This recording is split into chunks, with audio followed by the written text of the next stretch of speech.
স্কিমবাজ প্রসেনজিৎ চট্টোপাধ্যায় একেবারে ঝাঁপিয়ে পড়লেন। মর্মান্তিকভাবে রাহুল অরুণোদয়ের চলে যাওয়ার ঘটনা ঘটলো।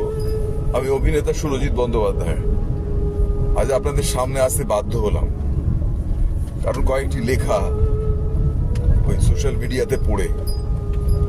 সেটা হচ্ছে যে একটা জিনিস, যখন তারপর আর্টিস্ট ফোরাম একটা চিঠি পাঠালো প্রযোজনা সংস্থাকে, তখন সব রব উঠলো, আর্টিস্ট ফোরাম সারাক্ষণ মিনমিন, হ্যাঁ প্রসেনজিৎ চ্যাটার্জি সারাক্ষণ সুবিধে কোথায় ধান্দা, কোথায় করে ম্যানিপুলেট করা, একটা চিঠি, হ্যাঁ আর কোনো স্টেপ নেই হলো।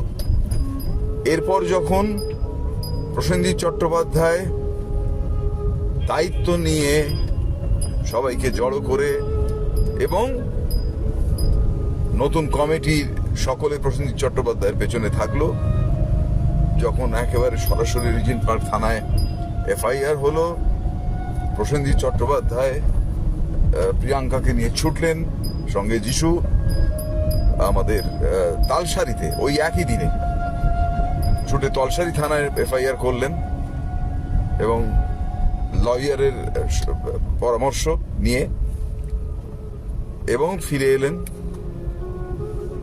তারপরে যখন গতকাল সবকিছুর পর সিদ্ধান্ত নেওয়া হলো, মানে নিলেন আর্টিস্ট ফোরামের কমিটি, বারবার প্রসেনজিৎ চট্টোপাধ্যায়ের দিকে আঙুল তোলা হচ্ছে। এটা অদ্ভুত লাগছে আর কি। ভদ্রলোক তো, তার এখানে সেই অর্থে কোনো ইন্টারেস্ট নেই। তার জলে ডোবার সিন হলে অন্তত 18টা লোক থাকবে এ বিষয়ে তিনি নিশ্চিত, তার বিপদ নেই।